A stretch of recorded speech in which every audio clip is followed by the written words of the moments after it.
Welcome to Fairport Harbor, Ohio, a small town on the south shore of Lake Erie in the northeast part of Ohio. Behind me is the Grand River Lighthouse, which is a subtle hint to those of you who pay attention to what the name of the river is that flows through Fairport Harbor and creates the lovely harbor. The lighthouse behind me was built in 1825. We're going to go over and take a walk around. Unfortunately, it's closed today. That's okay, because it's a gorgeous day and a perfect day for a walk around this charming small town in northeast Ohio. Come on, let's take a look around together. And here we are in beautiful downtown Fairport Harbor. There's a little construction going on, so the required orange barrels are up. You'll notice the Finnish Treasures gift shop and Scandinavian imports. Great selection of Finnish candies and teas and jams and crafts.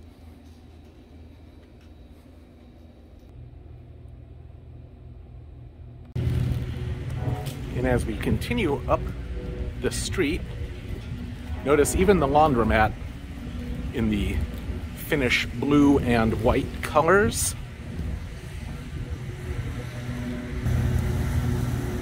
Nice lakefront bikeway with a path, yet another anchor, and the Finnish Heritage Museum and gift shop with some nice modern art. Sadly, the museum is closed except on Saturdays, but you can look inside the gift shop part.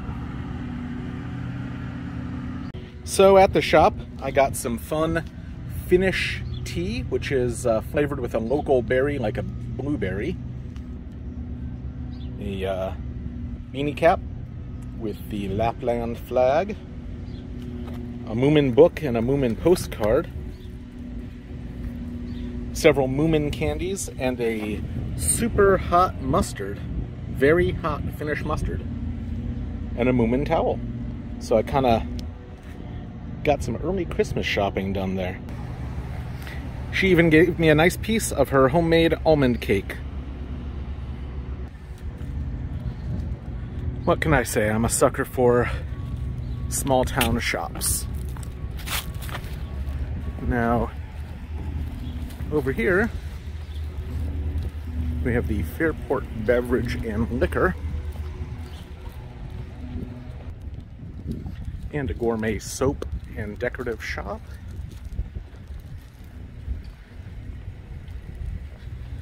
Looks like a couple of other things here. Rest of downtown, including the Village Hall, which I'm going to guess was an old school at one point.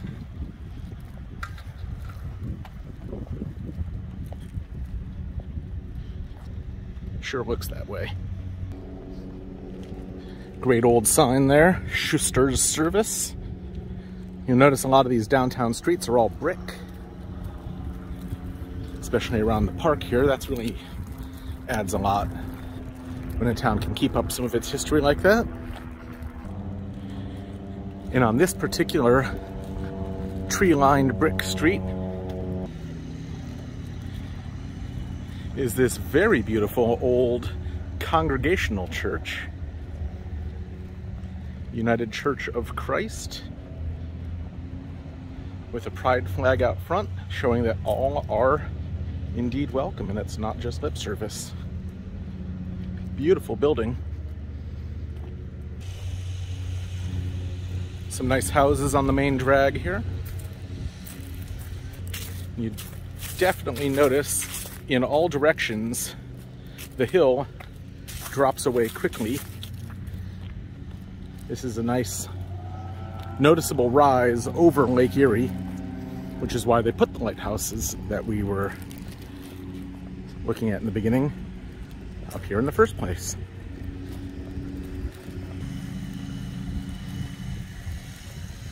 More of the pretty downtown streets, nice old houses and beautiful late autumn trees.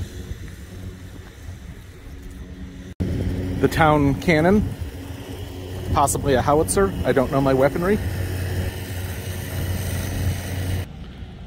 And some more of the town as we cross the intersection of 2nd and Plum.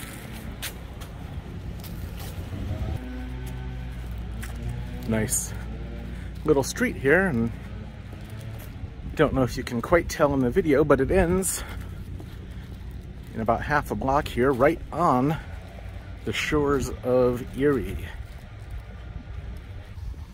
Wouldn't it be amazing to live in one of these houses right on the lake, right at the end of Ohio?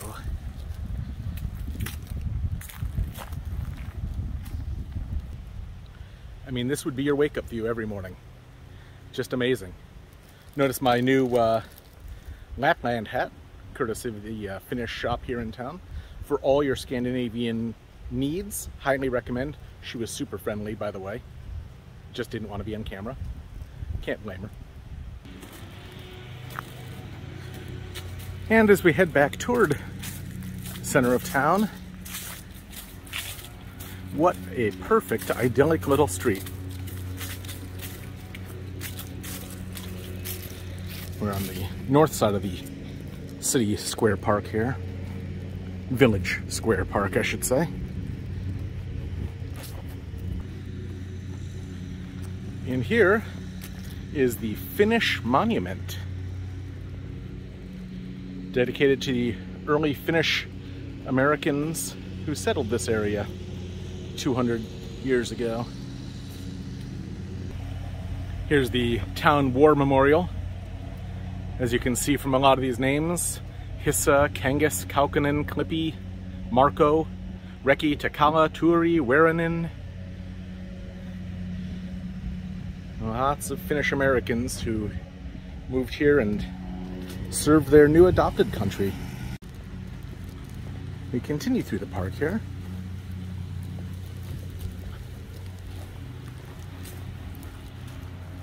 On a beautiful autumn day. And we find the Hungarian Monument. The Hungarians did not want to be left out of all the fun. To honor all Hungarians. Wonder if that's just local Hungarians or Hungarians that are still in Hungary. Do you think they know about this monument in Budapest? I'm sure they would appreciate it. It's nice to feel honored. Right across the street from the Finnish Historical Society, another block of shops. Here is the Gravel Pit, home of unique gifts, and the Wine Roost, because Finns do enjoy drinking, just like their Russian and German and Polish neighbors. These are some great downtown houses coming up to the Grand River Lighthouse. And at this end of downtown, we have the Fairport Harbor Creamery, which welcomes you with a giant wooden ice cream cone with an appealing drip off the front there. They serve ice cream, pastries, boozy milkshakes, and coffee. I like all of those things. And across the street from that is the Lighthouse Grill, which no longer appears to be operational. And next to that is the Fairport Harbor Lighthouse, which is also no longer operational. It is, however, now the site of the Fairport Harbor Marine Museum. Any of you watching who are Mormons or have interest in Mormon history will enjoy this informative sign to see Fairport Harbor's connection to the early history of the Latter-day Saints Church. Just leave that there and you can pause it and read it at your leisure. And here we are at the Fairport Harbor Lighthouse, which, as you can see, is quite large. Built in 1825, which is extremely old for this part of the country, and decommissioned in 1925, so it survived for 100 years. At the base of the tower, they have this towable submersible of some kind, possibly a rescue craft. I'm not sure if any of you watching have any idea what this old metal cylinder is. Please let me know. I'd be fascinated to find out. And of course it wouldn't be a maritime museum without a ship's wheel and an anchor. I believe they're de rigueur for this sort of thing. And over on this side, we have, of course, another anchor, as well as the cabin from the Frontenac, which was an old Great Lakes transport ship. And here, this flagpole, not currently flying a flag because the museum is closed. This flagpole was made from the foremast of the USS Michigan, which was, as you see here, the first iron warship in the U.S. Navy. It was built in 1843. I will put a picture of it up here for you now. And you can see that this nice Frontenac cabin is a great way to add a loggia to the old keeper's house, something it never had before, and something which I'm sure they appreciate all seasons of the year, especially with this lovely view of the harbor. Down the short but steep hill to the lake. Goodbye, anchor. I sure hope the anchor is still there when we get back. I imagine it will be. It's kind of its job. Now we come to Fairport Harbor Lakefront Park. Look at the deck on this house, and then the party deck out here. Isn't that just gorgeous? That guy really did it right. That is how you live on a lakefront. Another interesting historical marker I'm going to leave here for you to read, from the Lasalle Expedition in 1669. One of the first white Europeans to make it to this part of the world. He opened it up for fur trade and exploration. As some of you may know,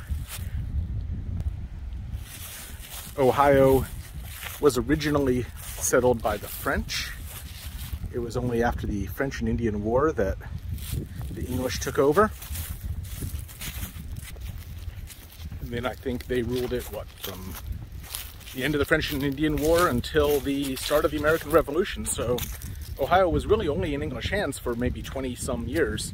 Really not a lot of English heritage and history in this area. A lot of native heritage and some French influence. They were here for close to 100 years. And then pretty much American after that, as American as you can get. This is the Midwest after all.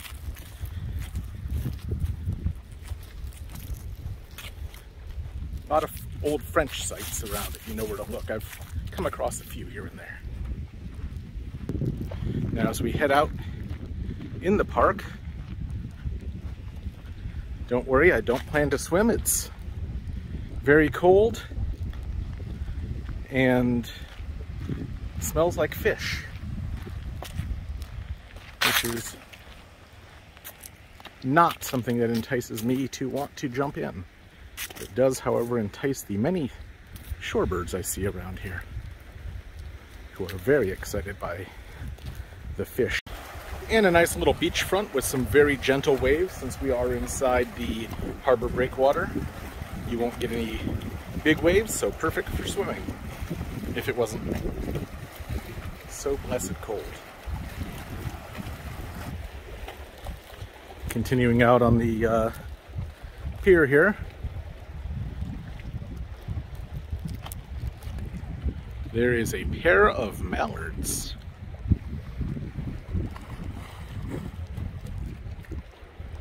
And a seagull.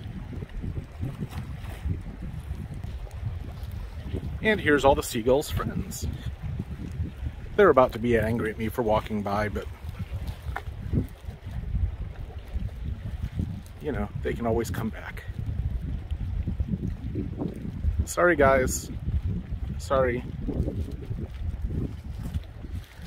Definitely do not recommend leaning on or touching any part of the railing or the walkway, as these birds have definitely left their souvenirs all over.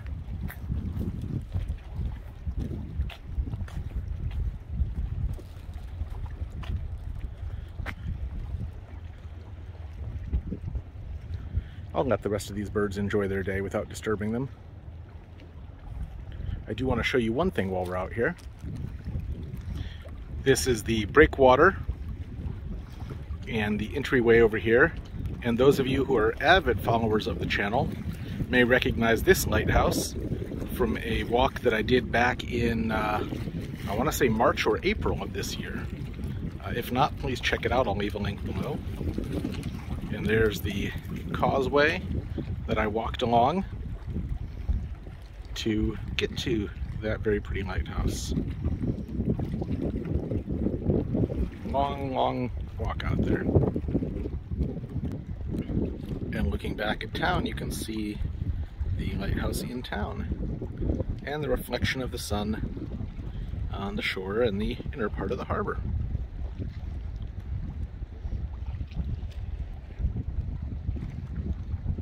All that stone and gravel is what they export out of the harbor. So you'll definitely see a lot of that lining the upper part of the river here. It is a fully functional port. Back to the picnic and restroom facilities, which were discovered by Monsieur de Lasalle back in the mid-1600s. I'm sure he appreciated those after a long and arduous boat voyage.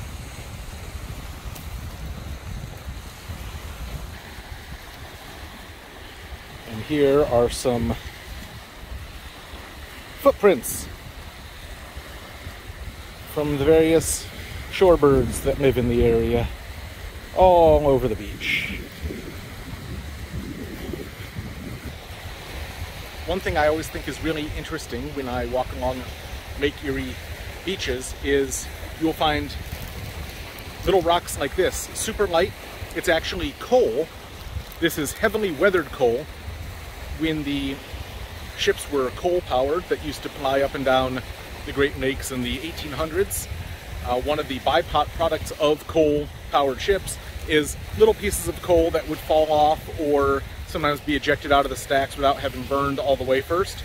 They would of course crash into the water and be tumbled just like rocks in any stream or lake, and you end up with these nice lake tumbled smoothed pieces of coal, which were actually used on board Lake Erie steamships 150 plus years ago.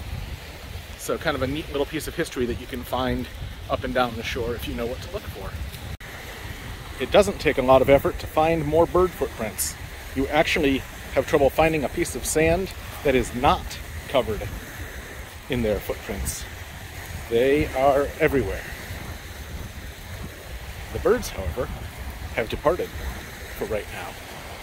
Probably out looking for fish. And there's the lake, the harbor. Very pretty day today.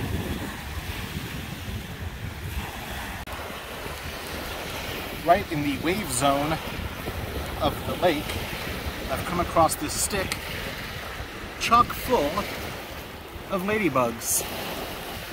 Look at them all. So many ladybugs.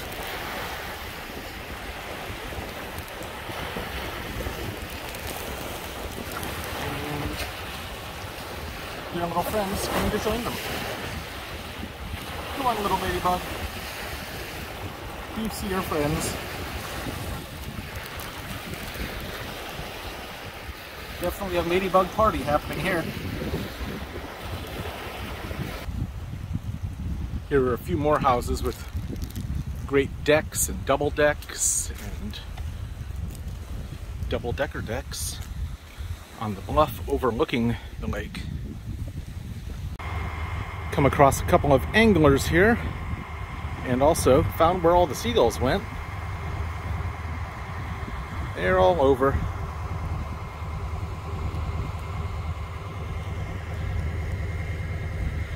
Nice docks over here with some condominiums which have sprung up alongside. I'm sure you pay a premium for those third floor windows with the view over the marina and the lake beyond.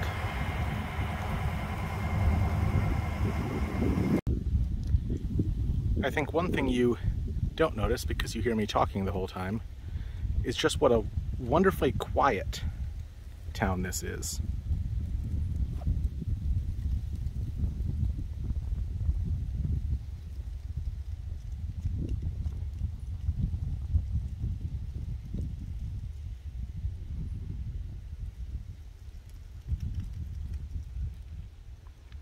Just the wind for company.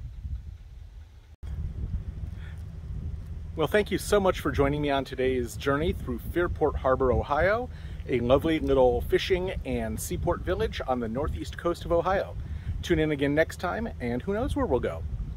Chances are it'll be in Ohio. You never know. I do have a few out-of-state trips planned, so stay tuned. And again, thanks so much for watching.